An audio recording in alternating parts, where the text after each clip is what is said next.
DM bullies PC who had to leave at the agreed end time by killing their character. Second session of the campaign, we hit the agreed upon end time. DM wants to keep going but one of the PCs needs to leave. I'm the most experienced player / and typical DM, so she asks me to run her character. As she's leaving, the DM starts joking that he's going to kill her character as soon as she leaves.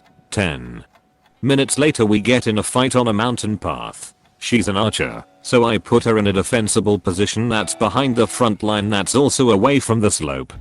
I declare a readied action to fire her arrow at anything that approaches the group. DM decides that the enemy can leap over the front line fighters, attack her without provoking our opportunity attacks or letting her use the readied action. On a hit, he declares she flies through the air several spaces and falls off the cliff and dies. DM ends the episode noting that it's not his fault because he's just running by the book and it was a bad die roll. DM took our gold away is a pretty short story that happened just today. In the last session, our party found a big chest full of gold in some kind of vault hidden in a cemetery. We took all the gold and put it into our bags. Soon after that, we had to fight some kind of a skeleton lord.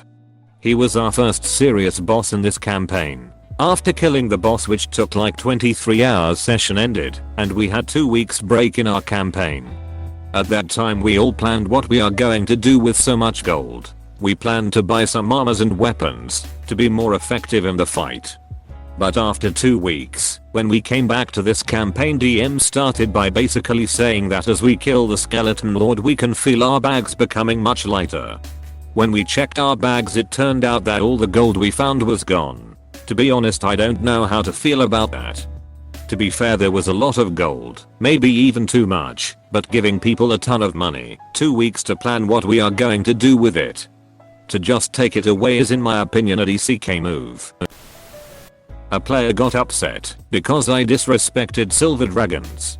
I have been playing with this group for a while. We have played a few short modules together. Now we decided to start a long campaign, and I was the DM. Our table had 4 other people: the sorcerer, the ranger, the paladin and the druid. This was supposed to be the first session of the campaign.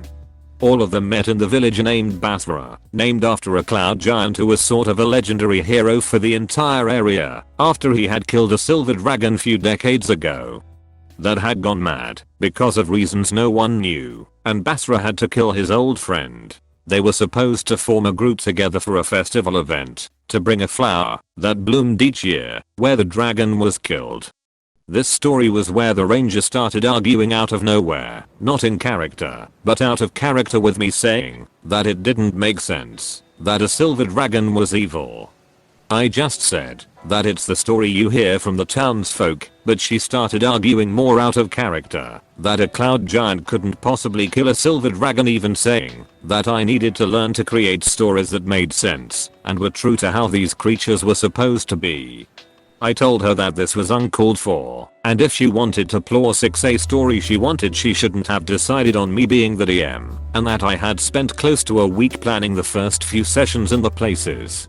She got quiet after this, and I didn't think much of it until someone else asked her to speak. She started crying, threw her stuff, and left the room. Her friends later texted saying that she wasn't used to confrontation and I shouldn't have put her in a spot.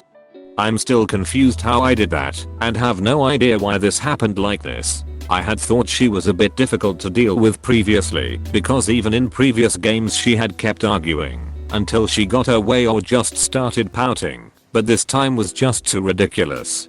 Now we are down 2 players because her friend left the table along with her. Edit. Thank you everyone for so many positive replies. The other 2 players really want to continue to play, so that's a positive. We are trying to see if we'll find more people interested in playing. Many people have asked about what the actual reason behind what had occurred was. I might not write about it here though, because my players know about this post now. I think I'm getting pushed around by one of my groups. I've been playing in a group with some people I met online for almost a year now, and so far only my character has ever had any sort of negative story beats happen to him out of a party of 4. He's died. He's been thrown around between warlock patrons like a toy. He's been possessed by his patron, etc. Meanwhile, the rest of the party hasn't had anything really happen to them. Even when it looked like the barbarian's parents were in danger, they were completely fine and nothing bad happened to them. The worst thing that's happened to the rest of them happened before the campaign started, and is the reason the sorcerer is traveling. I wouldn't really think much about it, but a lot of the party banter towards me has also gotten almost excessively mean-spirited lately too. Every time my character tries to do something, one or two of the party say they want him to die. When a plot point for the cleric was thrown out, everybody wanted to do it. But when I put my foot down, after they put it off to do their own things, they got really exasperated and mad at me, and I had to force them to do the thing they were excited to do a few weeks before. When I heard my character actually spend time with someone out of the party, the barbarian kept wanting it to go poorly. While only 2/3 party members are really doing anything, the other party member and the DM haven't said anything to get them to stop.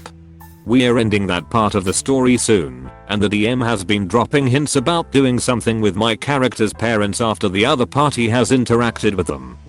But I just don't know if I want to deal with that while people jeer at me like has been happening for a good portion of the campaign now. I know I should talk to them, but I don't want to rock the boat so close to the end. Dude doesn't get that D&D is not an MMO. I had a whole falling out with a player who constantly got mad at the CR of encounters and got mad at me for undermining the frontliners as a whisper bard with a melee build and wasting my inspiration to use psychic blades instead of buffing the frontliners. The player eventually got kicked for not paying attention and general bad behavior / attitude, so his lack of ability / interest in adjusting was certainly not isolated. Anyway, he was really into FFXIV. I had never played it, nor had interest in it. Later, I started playing a bit and realized how the class and raid system worked. I didn't super enjoy it and I stopped. Months later, I realized this guy was mad at me for being a support class trying to DPS. Very silly. Anyway, the game after he left was plenty fun, and we mostly handled the encounters the DM threw at us with few issues. Because the DM had never made us run down every single enemy or punished us for not having the right ratio of support / DPS / tanks. I just go home. I love this sub, but I've played with the same PPL for 30 years, so I've no horror stories. Or so I thought. I've just remembered an acquaintance of mine begs me to run some mutants and masterminds for them. I asked the players who their favorite superheroes were, whipped up a session, and I was ready to go. Players are expressway versions of Thor, the Doctor and the Invisible Women. Skipping to the good part. Me, the speech is caught short by a large explosion and a shout of powers out. Humans first. Rings out. People are screaming, the crowd begins to panic. What do? Thor, I fly up and try to shout to the crowd to stay calm, while also scanning for the person who may have been the bomber. The Invisible Woman, I use force fields to protect who I can from falling debris. The Doctor IDK. I just go home. Me, oh you're going home to research the bomber or? The Doctor, nope. Just gonna go home. Me, I'm gonna be honest, I'm not sure what to do with that. The Doctor, shrug. Me, do you not want to play? The Doctor, not really. And that was it. Game lasted 4 minutes. Still not sure what the hell that was. DM kills PC in his introduction and blames it on the player. This is not my story, it happened to an acquaintance. English is not my first language, so I apologize in advance. In this system, CR is made in a way that CR1 is a challenge for a group of 4 LDL1 PCs, or for 1 LDL4 character.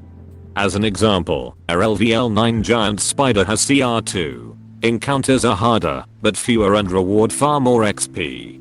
Table began with the group having a minor solo scene for each, as they got to the city, to meet for the first time. Fighter.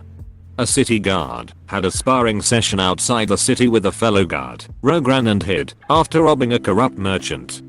Then came Cleric of the God of War, my acquaintance. They are all LVL4. Cleric was camping for the night. Once morning comes, he would only a few hours of travel to get to the city. DM then tells him to roll perception, which he does, and notices there are 2 wolves reaching him, as he apparently camped near a wolf's den. Camping there was preset by DM, no input from cleric. Roll initiative, combat starts, things are not going great. The wolves combined have CR1, which means it is a challenging fight for a LVL4 PC. They are both LVL2.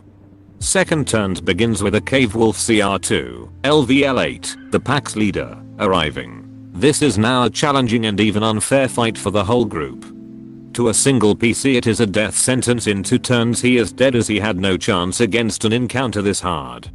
So cleric is dead in his introduction. DM just says, I thought your cleric was smart and strong, but he camped near a wolf's den and lost in a fight with a CR lower than his level. That was pathetic. Again, LVL4 PC against 2 LVL2 wolves and 1 LVL8 cave wolf. Cleric said he did not want to play anymore. Left the call and decided to take a break from TTRPGs. Gave the players what they wanted. So I just wrapped up a 34-year-long campaign where all players' actions affect the world. They caused factions, toppled empires, turned NPCs into interesting side characters, built lore and so forth. I wanted to do a voiced ending, narrated professionally with neat sound ambience music that tells the future of each character thanks to their choices. I wrote it up, had it read out loud, edited it, added music and sent it as a MP3 to each player. It was tons of excitement and joy from all the players. They loved their outcomes and the cool references to their adventures. Until one said, I can't wait to play that. I explained it's an ending and they wouldn't like it, since too much would have changed by that point. After all, 80 years is a very big time jump. The players talked and said they wanted it anyway, even if it was a one-shot, so they can interact with the future they made. I'm always willing to try new ideas, so I began writing up this future 80 years later. We began playing it, and immediately it was met with, WTF, the faction I liked is different now? They use what technology now? That village is a city? That village is gone. How is that character an archaeologist now? They studied magic. This doesn't feel like the other game anymore. The soul of it is totally different. So after 2 weeks of carefully plotting what happened to each side character, play character, their kids, items, areas, and towns, the players who I told too much has changed. You won't like it. Now felt too much was changed. They don't like it. The stuff I did make was saved, and will probably make a return for even smaller adventures that are finely combed with references to the past. But as of now it's in the folder of failed and avoided quests. Side note, this didn't end with any bad feelings toward any of the players. I laughed it off and struck it off as a loss. No fantasy races means no fantasy races. I wrote a book. I don't want to dox myself, but the book is about a medieval exploration looking for a lost magical city. They actually find a Lovecraftian cult and unearth a church conspiracy. There aren't fantasy races and the only magic classes are warlocks, psionics and clerics. I'll let my Cthulhu group know about it, and they all seemed interested. I explained that it would be set in my book. They're all aware of it. I laid out the guidelines and they all made characters for session 0.